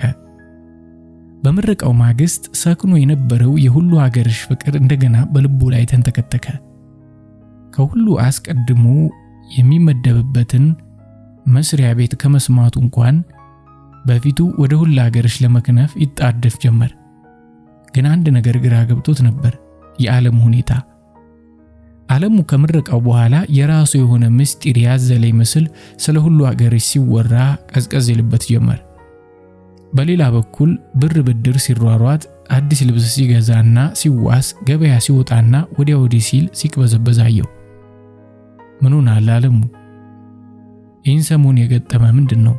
ብቻህን ወዲያ ወዲህ ስታምስ አይሃለሁ። ስለ ሁሉ ሀገርሽ ላወራ እንደ ወትሮ ሐሳብ አትሰጠኝም? ምን ነው ብሎ ጠየቀው። አንድ ቀን ግራ መጋባቱ ሲበዛበት አይ ምንም፣ ግን አንድ ጓደኛዬ ለሰርግ ስለጠራኝ ነው፣ ወደ ገጠር ልሄድ ነው፣ ለዚህ ነው የምሯሯጠው ብሎ መለሰለት። የዓለሙ አመላለስ ግድ የለሽ አይነት ሆነበት። ከኔ ጋር አትሄድም ማለት ነው? የት? እኔ እኮ በሚመጣው ሳምንት ሁሉ ሀገርሽን ላመጣ መሄዴ ነው። የለም ይቅርታ አድርግልኝ ፍቅሩ፣ እኔ ነገ መሄድ አለብኝ። ጓደኛዬ ለሚዜነት እኔን ስለመረጠና ካለኔ ደግሞ ሌላ ማንም ስለሌለው መሄድ ይኖርብኛል። እሺ እሱ ካሳሰበ እንዳልክ። ግን እኔ የማላውቀው ጓደኛ ማን ነው? ማውቅ ታውቀዋለህ፣ ግን ካንተ ጋር ብዙ አትቀራረቡም። በዚያ ላይ ደግሞ ከልጁ ጋር የሥጋ ዝምድና ስላለን። እሺ ደክቶ ታዲያ ነገ መሄድ ነው? አሁን እንዲያውም እሄዳለሁ ስላልከኝ ፈራሁ እንጂ እንደምታውቀው ምንም ገንዘብ ስለሌለኝ ከሰውም ቢሆን 100-200 ብር እንድትፈልግልኝ አስቤ ነበር። ከየት አመጣለሁ? እንደነገርኩ ሁሉ ሀገርሽ ጋር ከሄድኩና እንደፈራሁት ሳይሆን እሺ የምትለይ ከሆነ ይዣት ስለመመጣ ገባኝ። ግን እኮ ከመጣሁ በኋላ ስለምተካለ እንግዲያው እስከ ዛሬ ድረስ ጠይቀኝም አታውቅ። በዚያ ላይ በጣም አስፈላጊ ካልሆነ በቀር አንተ ለገንዘብ ብድር እንደማትነሳ ስለማውቅ 150 ብር ልስጥህ። ደግ ታንኪዩ ፍቅሩ፣ በጣም ነው የሚፈልገው። ስመለስ ከሁሉ ሀገርሽ ጋር ሆነ እንደምትጠብቀኝ ተስፋ አደርጋለሁ። እንዳፋ ያርገው። ፍቅሩ በዓለም ሁኔታ ግር እንደተሰኘ ቢሆንም ሊያስቀይሙ ስላልፈለገ የጠየቀውን 150 ብር ሰጥቶ በበነጋታው ሸኘው። አዝማሚያው ግን አላማረውም። የዓለም ሁኔታ ለሰው ሚዜነት ወይም ለሌላ ሰው ሰርግ የሚሄድ ሳይሆን ራሱ የሚያገባን የሚመስለው። እሱም በስድስተኛው ቀን ዕቃውን ቆጣጥሮ እንደ ቀድሞ ቤቱን የሚጠብቅ ሰው ባለመኖሩ ቆላ አልፎ ወደ ገጠሯና ወደ ገጠሪቱ ፍቅረኛው ሁሉ ሀገርሽ ጉዞ ቀጠለ። ልቡ በፍርሃት እየተንጠለጠለ ዝምታዋ ይደግ አይደለም። ፈቃደኛ ብትሆን ኖሮ እስከዛሬ ትጽፍልኝ ነበር እንጂ ልቤን አንጠልጥላው ጸጥ አትልም ነበር። እስኪ ለሁለተኛ ጊዜ ወደ ትዳር ጓደኛ፣ ግን ለመጀመሪያ ጊዜ ወደ እውነተኛዋ የፍቅር መቤት ልዝመት አለ ለራሱ። አውቶቡሱ ላይ ከወጣ በኋላ ከመስተዋቱ ጥግ ስፍራ እየያዘ ሁሉ ሀገርሽን በልቡ እንደገና አውጥቶ አወረዳት።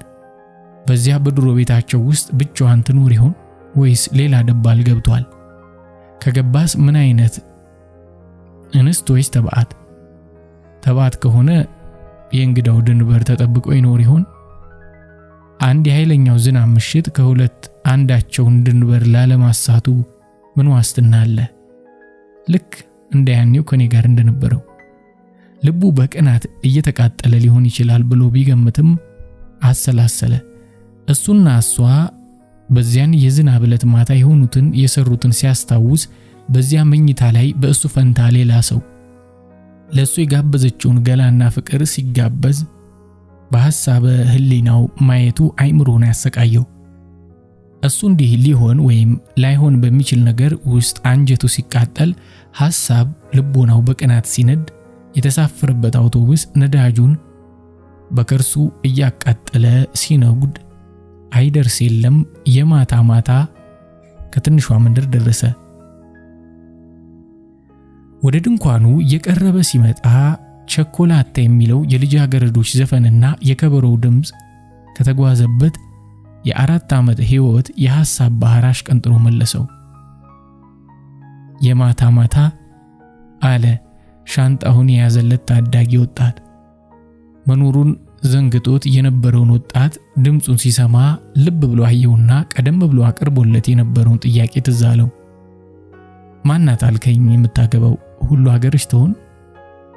አዎ ቲቸር ሁሉ ሀገርሽ ናት አለ ወጣቱ እየሳቀ። የፍቅሩ ሰውነት ግን በድንጋጤ ተሸማቀቀ። የፈራው አልቀረም። የካቻምና ስህተቱ ለዳግም ውድቀት ሲያበቃው ታየው። የ2 ዓመት ህልሙ ሆና ሲቀር ተሰማው። እግሮቹ አልነሳ አሉት። መራመድ ተሳነው። በሲቃ አፉን ከፍቶ ማንን የምታገባው አለ ለአይምሮ ምንተስኖትን እያሰላሰለ። ቲቸር የወጣቱን መልስ ከመስማቱ በፊት አንድ አዛውንት እየሮጡ መጡ። እንኳን ደህና መጣ ብለው አንገቱ ላይ ተጠመጠሙ። ለጊዜው ህሊናውን ሳተ። በየት በኩል እንደገባ፣ ማንን እንደሚያይ፣ ከማን ጋር እንደሚያወራ፣ ማን አቅፎ እንደሳመው አልታወቀውም። ድንጋይ አድርጎ ያስቀረው ያፈዘዘውና ያደነዘዘው ለሁሉ ሀገርሽ ሲል መጥቶ በሰርጓ መድረሱ ብቻ ሳይሆን ከድንኳኑ ጀርባ ጥቁር ሙሉ ልብስ፣ ነጭ ሸሚዝና ጥቁር ከረባት አድርጎ ያየውን ሰው ማንነት ማወቁ ነው። ህሊናው ለማመዛዘን አውጥቶ ለማውረድ አላበቃውም። ፍጹም በድን ሆኖ ቀረ። ከበሮው፣ ጫጫታው፣ ዘፈኑ፣ ትርምሱ አንዱም አልተደመጠም፣ አልታየውም። ከወንበሩ ላይ ዘፍ እንዳለ ሐውልት ሆኖ ቀረ። እንደሰከረ ሰው እየደጋገፉ እየጎተቱ ወደ ጓዳ አስገቡት። የሚዳበሰውን ለስላሳ እጅ፣ የሚሰማውን ለስላሳ አንደበት ማንነት አላወቀም። እንደ ኩበት ደርቆ እንደ ውሻ አፍንጫ የቀዘቀዙ ከናፍሩን የሚስሙት እርጥበት ለስላሳና ሞቃት ከናፍር የማን እንደሆኑ ወዲያው አልታወቀውም። የሚበላውን አምጡለት እንጂ ከመንገድ ነው የገባ። ነይ ማነሽ ከጠጁ ቁጅለት እንጂ። የለ ተነሽ፣ ተነሱ እንጂ ሰዓቱ ገፍቷል። መጀመሪያ ልብሱን ይቀይር። የታል ያን ሚዜውን ጥሩለት። ማነው ስሙ? የአንግዳው ሚዜ አለሙ ና ወዴ። ያን ከድንኳን ጀርባ ጥቁር ሙሉ ልብስ ከነጭ ሸሚዝና ጥቁር ከረባት ጋር ለብሶ ያየው የቀድሞ ጓደኛው ዛሬ ወደ ድንጋይነት የቀየረውን ሰይጣን ስም ሲሰማ ከእንቅልፉ እንደባነነ ሰው ፊቱን ዞር አድርጎ አየው። አትጫወትም እንዴ? አልናፈቀችህም? አለው አለሙ ፈገግ እያለ። እዩት ደግሞ ይህን አጋንንት ሰይጣን ጥርሱን ያገጥብኛል። ደግሞ አትጫወትም ማንን ሲል በልቡ ከራሱ ጋር እያወራ እጆቹን የምትዳብሰውን ሴት ለማየት ከሰይጣኑ ጓደኛው ላይ ፊቱን መለስ አደረገ። ሁሉ ሀገርሽ ነበረች። ነጭ በነጭ የሙሽራ ልብስ ለብሳ ተቋኩላ ከመቼውም ይበልጥ አምራ ከጎኑ ሽጉጥ ብላ አያት። የሞቱን ደረቷ ላይ ደፋ ብሎ ሁሉ ሀገርሽ ይቅርታ አድርጊልኝ፣ አመጣጤ ለሰርጊ ሳይሆን ያኔ ከመሄዴ በፊት ከኔ ጋር እንድንጋባ ላቀረብሽው ጥያቄ እምቢ ለማለቴ ይቅርታ ጠይቄ ብቻ ልጅሽን ለመጨበጥ ነበር። ይቅርታ ባይልልኝ ነው። ምንድነው የምታወራው? ደግሞ ካሁን በኋላ ምን ይፈጠር ልትል ነው? የሁሉ ከሆነ በኋላ ሐሳብን ልትቀይር ነው? ሐሳቤን እኮ ወዲያው ነበር የቀየርኩት። ይቅርታ ብዬ 11 ገጽ ሙሉ ጽፌልሽ ካንቺ ሌላ እንደማላገባ ሐሳቤን ወዲያው ነው የቀየርኩት። መቼ? የምትጽፍልኝ ደብዳቤ ሁሉ በቃል ኪዳን ጸንተሽ ቆየ የሚል አልነበረም? ታዲያ እሱ ለኔ ለራሴ በቃል ኪዳን ጸንተሽ ቆይልኝ እንጂ ለሌላ ቆይለት አላለም።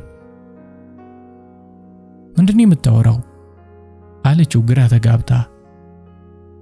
ግራ የገባውን ፍቅሩን የበለጠ ግራ ስታጋባው አለሙ ከት ብሎ እየሳቀ ጣልቃ ገባ። ይቅርታ ፍቅሩ፣ እንደዚህ የሚያስደነግጥህና ህሊናህን የሚያስታ አልመሰለኝም ነበር። ድንገተኛ የሐሴት ዱብዳ ላርግብህ ብዬ ነው። 150 ብሩን የጠየቅኩ ለመደገሻ ገንዘብ ስላልነበረኝ ነው። ያንተን አስመስለን እኔና ምንተስኖት ደብዳቤ ጽፈን ሰርጉን በዛሬ ቀን ስንቆርጥ ሳይጨርስ ከድንኳኑ ውስጥ አንድ አዛውንት ብቅ ብለው ምነካችሁ? ሽማግሌዎች እኮ እየጠበቁ ነው። የልጅ ነገር አታርጉት፣ ሙሽሮቹን አምጧቸው አሉ። አለሙም ደንግጦ ተነሳ ፍቅሩ፣ ልብስህን ቀይር፣ ያው እዚህ አልጋ ላይ አስተካክዬልሃለሁ፣ አግዢ ሁሉ ሀገርሽ ፍጠኑ ብሎ ወደ ድንኳኑ ሮጠ። ፍቅሩ ያበደ መሰለው። ሰው ሁሉ ያበዱ፣ እሱም ያበደ፣ ሁሉ ሀገርሽም ያበደች መሰለው። በልተነስ ሙሽራዬ ልብስህን ልበስ አለችው ሁሉ ሀገርሽ። ብድግ ብሎ ወደ ጓዳው ተከተላት። የቅድሙን ሰይጣን እንደገና በድንገት ወደ መላእክትነት የተቀየረውን ጓደኛውን ዓለሙን በዓይኖቹ ድንኳን ውስጥ ተከተለው። ልብሱን በመቀየር ላይ ሳለ ነገሩን በልቡ መልክ ለማስያዝ ሞከረ። አቃተው። ሙሽራዬ አለችው ሁሉ ሀገርሽ። ወይኔ ሙሽራ አላት ፍቅሩ። ልብሱን ከቀያየረ በኋላ እጅ ለእጅ ተጠላልፈው ከጓዳ ሲወጡ ዓለሙና ምንተስኖት እየሮጡ መጥተው ጎን ለጎን ቆመው አጀቧቸው። ቸኮላታ አሉ ልጃገረዶች በሚያምር ድምጻቸው። የማታ ማታ ማታ የማታ አለ ፍቅሩ በልቡ ሊለው የፈለገውን ሳያስበው ጮክ ብሎ። ተፈጸመ።